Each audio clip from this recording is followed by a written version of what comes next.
Hello, everyone. My guest today is Blake Hutchison. If the name rings a bell, it's because he jumped in full feet 2018 into running a Flippa, coming from a different company. He's scaled companies before, but now focused on helping all kinds of brands and businesses sell quickly and effectively via Flippa, a marketplace for, again, buying and selling your company. Blake, you ready to take us to the top?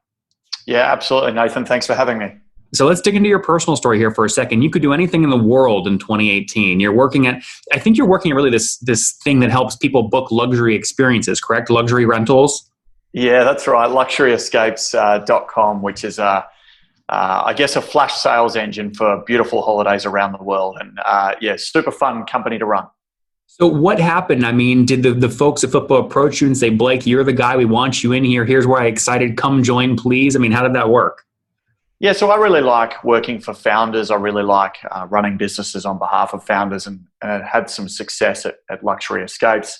Great founding team there. But as you say, I was tapped on the shoulder, so to speak. So the board and the founders at Flippa had said, we've got a great opportunity for you. We're a global marketplace.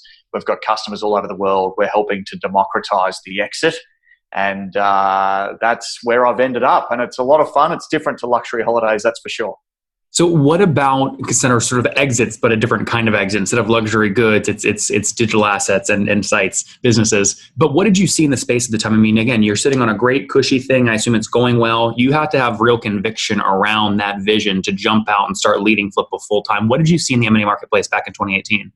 I think there's really one thing for me, and then one thing that relates to the macro environment. The thing for me was that I'm based here in Australia. Flippa's a technology company. It's a global technology company.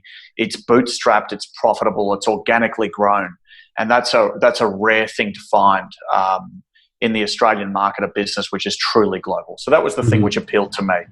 As it relates to the macro environment, there is clearly huge amounts of growth in the small business digital sector. And the small business digital sector has been one that you and I are very familiar with, but the mainstream community has taken some time to jump on the back of. And so with platforms like Amazon and Google and Shopify and BigCommerce and Recurly and any other platform that enables a digital asset owner to scale, there is a fundamental paradigm shift in the opportunities for those businesses, and that struck a chord with me. So let's sort of start with a very specific question and then take a step back in terms of growth of Flippa and how it impacts SaaS. So you help SaaS founders sell their company. You always have interesting listings. One of the top listings right now, you've got Editor's Choice is Swiftify.com. It's a website. They monetize via subscriptions. They're doing $8,800 per month in net profit. The multiple asking price is $450,000 for a 4.2x sort of multiple. Is that the multiple you're seeing right now for SaaS companies? Is that the expectation a new seller should have coming to Flippa? So the interesting thing is that it does differ by size of company. So the smaller the company, the lower the multiple. The larger the company, the higher the multiple. That's a very, very simplistic view of the world. But what we're seeing on average is a 3 times net profit multiple, or SDE multiple, seller discretionary earnings, on a SaaS asset, which is between 2 and 4 years old. And just people that might not be familiar with what SDA means, can you explain how people can calculate that? Yeah, so SDE, seller discretionary earnings, and what that relates to is non-carry forward costs are removed from your cost base, and therefore the net profit line is adjusted. And so what that means is if you've paid a freelance developer a large amount of money to re-platform your technology, and that's a non-carry forward expense, you would remove that from your P&L, and therefore it would impact your profit line and therefore impact profitability. And ultimately, businesses are priced against the SDE versus a standard net profit. So building around seller discretionary earnings should make your bottom line look better because you're removing expenses that the future buyer, in theory, would not have to incur. Is that accurate? That's absolutely accurate. How do buyers get comfortable with that? Like how it's a whole combination of the buyer going, well, what would I actually need that expense? Would I have to go replace that developer with somebody else? How do they get comfortable with how that SDA is calculated? Yeah, I think it's about, can the buyer imagine that expense that has been removed is a one-time expense that is non-carry forward. And that's a really important distinction, and therefore the discussion has to happen with the current owner. I see that you have removed these expenses. Could you tell me a little bit more about those expenses? And then the buyer needs to make a judgment call as to whether those expenses should have been included in the cost base or whether it is fair and reasonable to remove those because they are non-carry forward. But you're absolutely right. The buyer does need to be comfortable with that, and that can sometimes take some time and some digging. Interesting. Okay, let's sort of get it. Any marketplace business model, you got to have both sides built out. Help us understand how effective Flippa has been at that. In 2018, well, if you add up all of the sale prices of all the websites you sold, how much total GMV went through the platform in 2018? So well, each month is a little bit different. Each year is a little bit different. We do around, well, I'm not going to reveal what we do GMV wise, but we see around 4,500 listings a month on the platform across the collection of digital assets. And those digital assets are SaaS businesses, as you've alluded to so well, Nathan, and I know your community is very passionate about, but they can also include e-commerce, content assets, marketplace assets, and apps. So if you're not comfortable talking about GMV, is there a different number you can point to that highlights Flippa's ability to move inventory so that these 4,500 listings don't just sit there? Yeah, absolutely. So we convert at 35%. So 35% of all assets list on Flippa sell on Flippa. And the important thing about that is that remember how many assets we list each month. So this has nothing to do, we're not a broker. That's a really important distinction. Flippa is a marketplace. It's a peer-to-peer environment where high-quality digital real estate owners, so SaaS founders, for instance, can find a pathway to the largest network of buyers globally. So we have over 3 million users. In fact, it was 2 weeks ago that Flippa signed up its 3 millionth user. So that should give you some sense of the scale that we operate. And when you say user, you mean a seller looking to sell or a buyer looking to buy? Actually, the combination of both. Buyers and sellers combined is a combined community of 3 million people. Okay, got it. So how do you measure sort of an active buyer on the platform? Because as you and I have discussed, the best way to move an asset is to get a bidding war going, which is measured by when you list it on Flippa, how many people do you push it out to and how many buyers actually place a bid to create that bidding war? Yeah, it's a great question. So I'll answer it at a very high level first. So we have 1.5 million active buyer accounts. Okay. So those are buyers looking at the platform, and they have looked at the platform and considered a listing within the prior 6-month period. Okay. So that's the first piece. The second piece, though, is remember that buyers have varying budgets.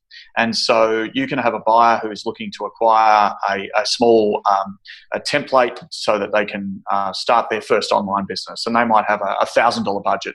And then we've got private equity, VC, high net worth, and big budget buyers operating up to sort of the $10 million mark, or at least that's the budget that they are setting on the platform. That's not 1.5 million users. It's far less than that, but it's a large number. We have sort of 50, 60,000 buyers operating at what we would call high value range. Now, the way a marketplace works, which is fundamentally different to sorry, Blake, just to quantify that, when you say high value range, does that mean you've said, okay, we know they have at least $1 million to spend, or like, is there some? Yeah, high value is defined as $750,000 plus. How do you know they have that available to spend on M&A though?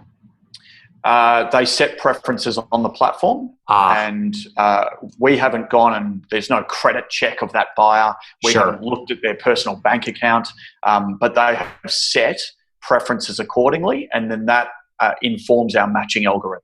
So when somebody lists on Flippa, our marketplace dynamics take over, and we ensure that any given asset, as long as that asset is reasonably priced, which you and I can perhaps get into, and as long as that asset has the requisite detail on the listing, we let our matching algorithm play out and then plot a path to matching as many possible buyers to any given asset. Blake, what's the average sale price of a company listed on Flippa? The average sale price is $75,000. Oh, interesting. Okay, that's higher than I would have thought. Do you see drastic differences in average sale price depending on the cohort of companies selling, an e-commerce brand versus SaaS company? It's a great question. I don't think we've actually got it broken down that way, but I imagine that would be the case. I imagine that a content asset, the content asset type is probably, from an average order value standpoint, perhaps a little bit lower than SaaS. Mm-hmm. And I imagine that e-commerce is perhaps a little bit lower than content. Interesting. Okay, you hinted sort of here at reasonably priced. So tell me more about that. I sensed either some frustration there, or maybe people list it too much or have unrealistic expectations, or how do you reasonably price an asset, especially a SaaS asset, when you list on Flippa?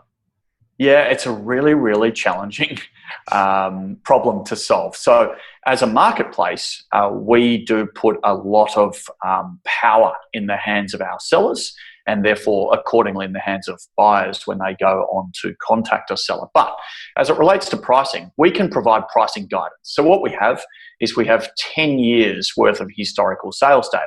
Now, of course, 10 years ago, there were very few high value digital assets being sold in a marketplace context. And so less data than we would like. But over the last 3 years, we've got a pool of assets that we can call upon as examples to provide a valuation range for any given asset. However, today on Flippa, a seller can ignore our pricing range and they can, as we would describe, overprice the asset and in the degree of reasonableness be far in excess of what we would consider reasonable. And so we are often encouraging sellers to look at examples of what has sold on the platform and use that as the benchmark for pricing.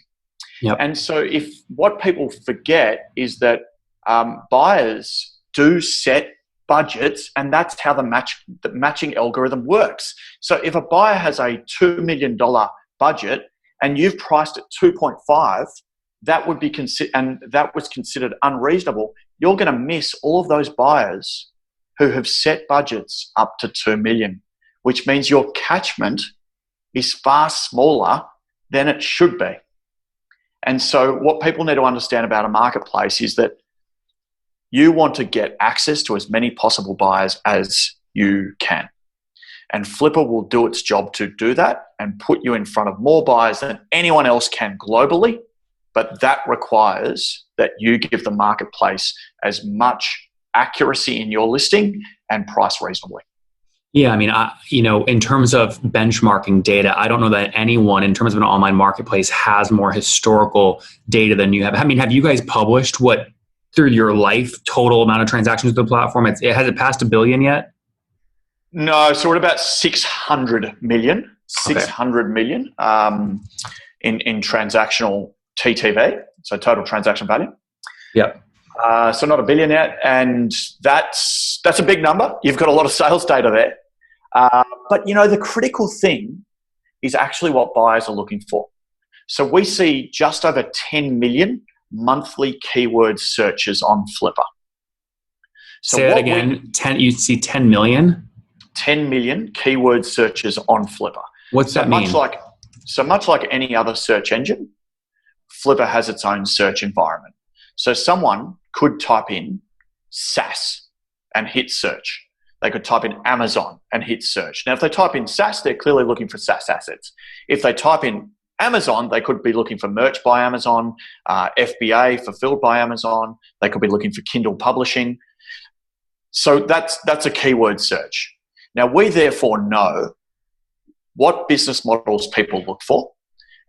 And not only that, what categories and niches people look for. And of course, through this weird COVID-19 pandemic period, we've seen the number of searches for particular categories rise and fall on the basis of buyer confidence. And that's been super interesting to watch.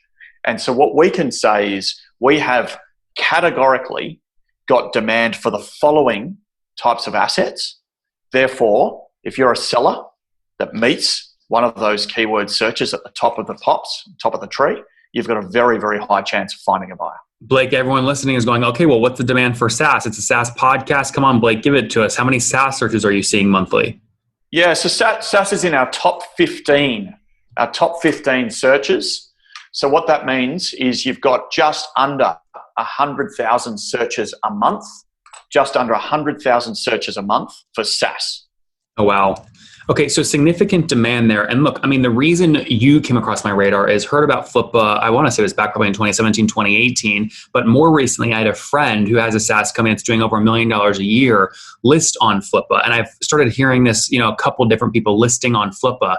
And I said, one of the questions I always get that I don't always have the perfect answer for is founders coming to me going, Nathan, what would you value my company at? And Blake, my response is always the same. It's a combination of art and science. It's worth what a buyer is willing to pay. So the best place to go find that information out is whoever has the largest buyer list of SaaS assets with the most historical transaction data so they can put up accurate comps. And that's when I pinged you and said, Blake, I want two things from you. I want you to come on the podcast so we can help SaaS founders. And number two, I want to set up a specific landing page where I can send all these people who ask me for valuations and they can get a quick valuation done. So I actually put in one of my SaaS side projects into your guys' valuation tool and got back actually what I would consider a fairly, fair price. I wasn't offended by it. It didn't feel like a big stretch. And so it seems like that little chatbot you guys have built really pulls on all that benchmarking data. Is that accurate? That is absolutely accurate. The valuation bot has an API, and that API is being informed by sales data, historical sales data, as well as what we see on the platform by way of buyer demand. And so it's an important tool that people can use to get a baseline valuation. And as you just said, Nathan, it is a combination of art and science. So we've seen ludicrous things happen on Flippa where we might have valued something at 2.2 times net profit multiple and it sold at 5 times. Now, why? Sure. Because it was in a niche which lots of buyers were after. It was a strong business model. It had a very, very high LTV. There was very, very limited churn. And against all other assets that we compared it to, it was very, very strong. So guys, if you email me and ask me for your valuation, I'm going to say go to nathanlatka.com/Flippa. That's FLIPPA. You do the valuation bot. You're basically getting the brain of someone who's done $600 million in deals over the past 10 years at your fingertips. It's free to use. I encourage you to test it out. You guys listed mine at, again, about 1.1 million, which was, again, I think an interesting comp. But to your point, Blake, just now, a lot of the ways that you sort of beat comp is psychology. It's bidding wars. And you build a lot of psychology into Flippa. I see right now a bunch of these listings. It's X days left, this many bids. So what can a seller, what can they do with their Flippa profile to, as best they can, encourage a bidding war? Should they intentionally underprice, for example? I don't think they should intentionally underprice. I think there's three tips I would provide. One, be as transparent as possible, because you want bids to come in as soon as possible. If you leave too much to chance, you are slowing down the bidding process. And when I say to chance, leaving too much for the buyer to ask about. What should they definitely list, Blake? Can you actually paint a picture? P&L, Google Analytics, what else? Definitely Google Analytics if it's relevant for your business. In some SaaS contexts, it's less relevant. But I would definitely list LTV. I would definitely list MRR. I would list your churn rate. And ultimately, yes, a P&L. How has the business performed against the cost base? That's super critical. Blake, before we wrap up, you guys are a business. You're profitable. You're bootstrapped. How the heck do you guys make money if you're not a broker? So we take a success fee, and our success fee is, best in class. One, there's a best price guarantee, but for any asset over $100,000, which is most of the founders that we'll be talking to on this podcast, it's a 5% success fee. Okay, yeah, I mean, that's obviously compelling. I've used to sort of put referrals into other brokers that don't have as much GMV behind them as you do. They're not as automated, but they'll take 10, 15, sometimes even higher than 15%, which to me breaks a little piece of my heart off, because these founders work for 6 years building their company and then basically give 15% up at the wedding altar, as you would call it. So 5% for above $100,000. 5% above $100,000. Quite simply, as a marketplace, we back ourselves in and we back our leverage in. The leverage is the world's largest amount of buyers globally. Or I said that, didn't I? The world's largest number. So that means we can match you, and therefore we have confidence in our business model. And at our scale, 5% makes absolute sense.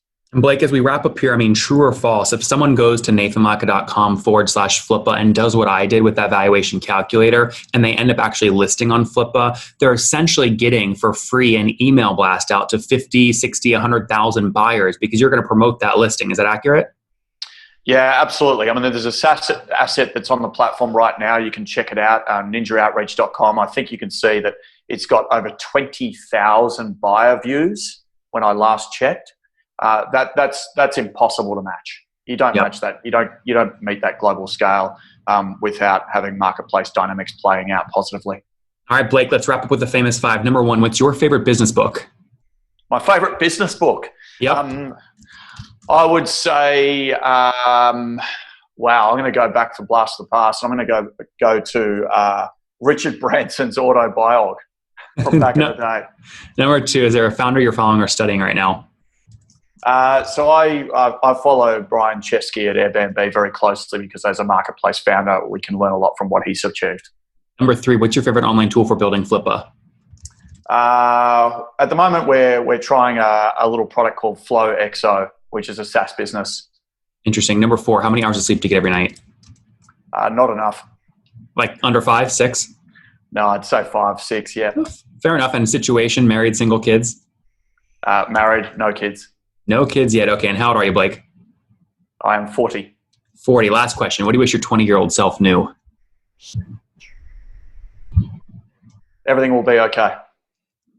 Guys, Flippa.com, over $600 million in sales of companies over the past, call it 6, 7, 8 years. Blake now leading the company, over 50 to 60,000 buyers waiting with more than $750,000 to spend each for you to go list your SaaS company and buy it. It's a great way to get a bidding war going. Check out their valuation tool to get an accurate idea of what your SaaS company might be worth. They take 5% if you end up selling for more than $100,000 as a success fee. Blake, thank you so much for taking us to the top. Thank you, Nathan. I appreciate that. One more thing before you go. We have a brand new show every Thursday at 1 p.m. Central. It's called Shark Tank for SaaS. We call it Deal or Bust. One founder comes on, 3 hungry buyers, they try and do a deal live, and the founder shares back-end dashboards, their expenses, their revenue, ARPU, CAC, LTV, you name it, they share it. And the buyers try and make a deal live. It is fun to watch every Thursday, 1 p.m. Central. Additionally, remember, these recorded founder interviews go live. We release them here on YouTube every day at 2 p.m. Central. To make sure you don't miss any of that, make sure you click the subscribe button below here on YouTube, the big red button, and then click the little bell notification to make sure you get notifications when we do go live. I wouldn't want you to miss breaking news in the SaaS world, whether it's an acquisition, a big fundraise, a big sale, a big profitability statement, or something else. I don't want you to miss it. Additionally, if you want to take this conversation deeper and further, we have by far the largest private Slack community for B2B SaaS founders. You want to get in there. We've probably talked about your tool if you're running a company or your firm if you're investing. You can go in there and quickly search and see what people are saying. Sign up for that at nathanlatka.com/Slack. In the meantime, I'm hanging out with you here on YouTube. I'll be in the comments for the next 30 minutes. Feel free to let me know what you thought about this episode. And if you enjoyed it, click the thumbs up. We get a lot of haters that are mad at how aggressive I am on these shows, but I do it so that we can all learn. We have to counter those people. We got to push them away. Click the thumbs up below to counter them and know that I appreciate your guys' support. All right, I'll be in the comments. See ya.